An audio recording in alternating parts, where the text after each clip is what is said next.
平时山药一般都是拿来炒菜，今天分享一个很多朋友没试过的新吃法，口感爽滑又劲道，关键还不需要什么复杂的手法，做一锅饭和菜都有了。去皮的铁杆山药切成片，山药除了营养丰富以外，还有健脾胃助消化作用，大人孩子都可以经常吃一些。今天用到的山药是280克，把它们平铺在蒸盘中，凉水放进蒸锅，上气以后大火蒸15分钟。这个时候准备一些配菜，一个去皮的洋葱对半切开，再切成丝，把它们抖散开，装在盘中。一个去籽的青椒用刀拍扁，再切成丝。一个西红柿切成小块备用。现在山药已经蒸熟了，用筷子戳一下，能轻轻穿透就可以了。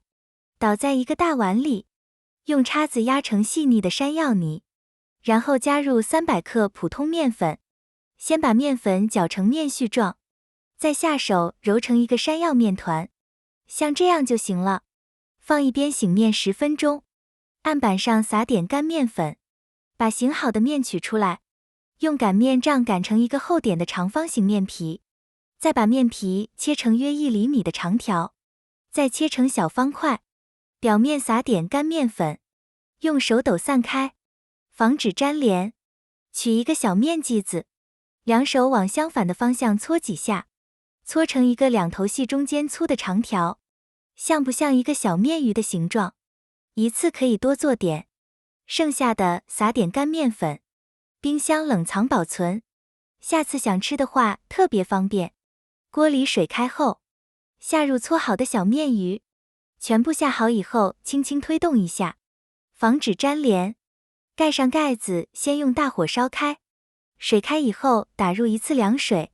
再轻轻搅动一下，把面鱼煮到全部浮起来，说明熟透了。全部捞出来过一下凉水，完全泡凉以后捞出来控水备用。锅里放油，油热下入葱花和姜末，先把香味炒出来，加入切好的西红柿，加入适量的盐调味，继续把西红柿翻炒片刻。胡椒粉、辣椒，放入切好的洋葱丝和青椒丝，把洋葱翻炒到稍微变软，再倒入生抽，放入煮好的小面鱼，开大火翻炒片刻，让食材入一下味就可以出锅了。